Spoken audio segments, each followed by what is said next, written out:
അതെ, ഗുരുകുലത്തിലേക്കുള്ള വഴി കുഞ്ഞിയുടെ വീടിന്റെ മുൻപിലൂടെയല്ല. പിന്നെ എന്താ അതുവഴി വന്നത്? വഴി അറിയാതെ. അതല്ല ഞാൻ പറഞ്ഞത്, വഴി അറിയാതെ എങ്ങോട്ട് വേണമെങ്കിലും നടക്കാമല്ലോ. അങ്ങോട്ട് നടക്കണമെന്ന് പ്രത്യേകിച്ച് തോന്നിയോ? അതെന്താ വേദക്കുട്ടി അങ്ങനൊരു സംശയം? അതെന്താണെന്നറിയോ? കുഞ്ഞ് എന്തെങ്കിലും അപകടത്തിൽ പെടുമ്പോഴൊക്കെ അവളെ രക്ഷിക്കാൻ ആരെങ്കിലും വരും. അത് ദേവി അയക്കുന്ന ആളെന്നാ ഞാൻ കരുതുന്നത്. അങ്ങനെ അയച്ചതാണോന്നറിയാൻ ചോദിച്ചതാ. അയ്യോ, എന്നെ ദേവി അയച്ചതൊന്നുമല്ല. ഞാനൊരു സാധാരണ മനുഷ്യനാണ്. എന്തായാലും നന്നായി, കുഞ്ഞി അമ്മയെ രക്ഷപ്പെട്ടല്ലോ. വേദക്കുട്ടി എപ്പോഴും അവിടെ പോകാറുണ്ടോ? ഉണ്ട്, എനിക്ക് എല്ലാ ദിവസവും കുഞ്ഞിയെ കാണണം. ആരും ഒന്നും പറയില്ലേ? അച്ഛനൊന്നും പറയില്ല.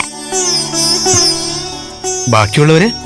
ഞാൻ അച്ഛന്റെ മോളല്ലേ, അച്ഛൻ ശരിയെന്ന് പറയുന്ന കാര്യം എനിക്ക് ചെയ്യാലോ. മിടുക്കി.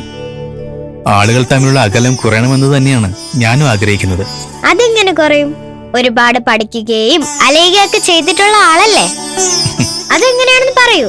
ഓരോ തലമുറകൾ മാറി മാറി വരുംതോറും ആളുകളുടെ ചിന്തയിലും മാറ്റമുണ്ടാവും. ചിലപ്പോൾ ഒന്നോ രണ്ടോ, ചിലപ്പോൾ അതിൽ കൂടുതലോ തലമുറകൾ വേണ്ടി വന്നേക്കും. പക്ഷെ അവസാനം എല്ലാവരും പരമമായ ആ സത്യത്തിലെത്തും. ദൈവത്തിന്റെ കുഞ്ഞുങ്ങളാണ് നമ്മളൊക്കെ എന്ന്. ഇപ്പോ ജീവിച്ചിരിക്കുന്നവരൊക്കെ അന്നേക്ക് മരിച്ചു പോയില്ലേ? അപ്പോ അതുകൊണ്ട് എന്താ കാര്യം? ന്യായമായ ചോദ്യമാണ്. വേദക്കുട്ടിയുടെ അച്ഛൻ മരം നട്ടിട്ടുണ്ടോ? ഉണ്ട്.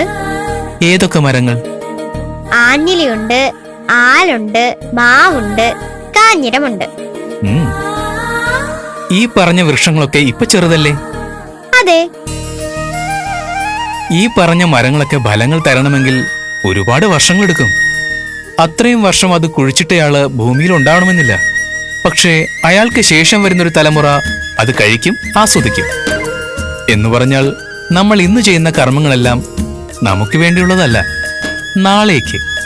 നാളെ വരുന്നവർക്ക് വേണ്ടിയുള്ളതാണ്. നമുക്ക് മുൻപേ ചിലർ ചെയ്തു, അത് നമ്മൾ അനുഭവിക്കുന്നു. അങ്ങനെയാണ് ലോകത്തിന്റെ മാറ്റം. ഞാനിങ്ങനെ സംശയങ്ങൾ ചോദിക്കുന്നത് കൊണ്ട് ബുദ്ധിമുട്ടുണ്ടോ? ചോദ്യങ്ങളാണ് നമ്മളെ പുതിയ പുതിയ ലോകത്തിലേക്ക് എത്തിക്കുന്നത്. വേദക്കുട്ടി ചോദിക്കുന്ന ചോദ്യങ്ങൾ എന്നെ കുറെ ചിന്തിപ്പിക്കും. എന്റെ അറിവുകളിൽ ഞാനൊന്ന് പരിധി നോക്കട്ടെ, എന്നിട്ടല്ലേ ഉത്തരം പറയാൻ പറ്റൂ. അപ്പോ ഓരോ ചോദ്യവും നമ്മുടെ അറിവിന് കുറച്ചെങ്കിലും കൂട്ടുന്നു എന്നാണ് അതിനർത്ഥം. ഗുരുകുലത്തിൽ എത്ര നാളുണ്ടാവും? അറിയില്ല. സ്വന്തം കാര്യമല്ലേ, അപ്പൊ പിന്നെ എങ്ങനെ അറിയാതിരിക്കുന്നത് എനിക്ക് മനസ്സിലാവുന്നില്ല. വേദക്കുട്ടിക്ക് പതിയെ മനസ്സിലാവും. വരൂ.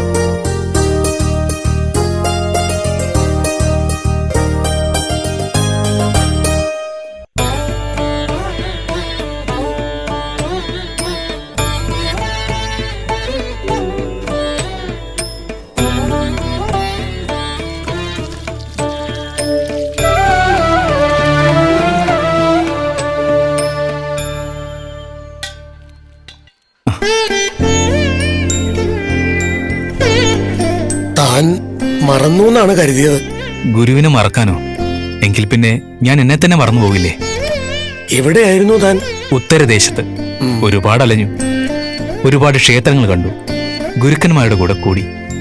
അറിവിന് വേണ്ടിയുള്ള അലച്ചിലല്ലേ? അതല്ലേ വേണ്ടത്? അല്ല, വേദക്കുട്ടി എങ്ങനെ കൂടെ കൂട്ടി? ഏട്ടൻ ഇന്നലെ വന്നതാ. വെളുക്കുന്നത് വരെ കുഞ്ഞിയുടെ കുടിലായിരുന്നു. ഇരുട്ടിൽ കൃത്യമായ വഴിയറിയാതെ നടക്കുകയായിരുന്നു. പെട്ടെന്നൊരു ബഹളം കേട്ടു. ചെന്ന് നോക്കുമ്പോ ഒരു അമ്മയും മകളെയും 1-2 അക്രമികൾ തീ കൊളുത്താൻ ശ്രമിക്കുകയാണ്. അവരെ ഞാൻ അടിച്ചോടിച്ചു. പിന്നെ വെളുക്കും വരെ അവർക്ക് കാവലാകാമെന്ന് കരുതി. നന്നായി. മോളെ, ഗംഗാദത്തൻ വന്നിരിക്കുന്നു. ആ, കണ്ടു. പ്രിയമതയ്ക്ക് സുഖമാണല്ലോ അല്ലേ? ലക്ഷ്യം തെറ്റി അലയാത്തത് കൊണ്ട് സുഖം. വേദക്കുട്ടി നൃത്തമണ്ഡപത്തിലേക്ക് പൊയ്ക്കോളൂ, ചേച്ചി വന്നോളാം. പോട്ടെ ഏട്ടാ.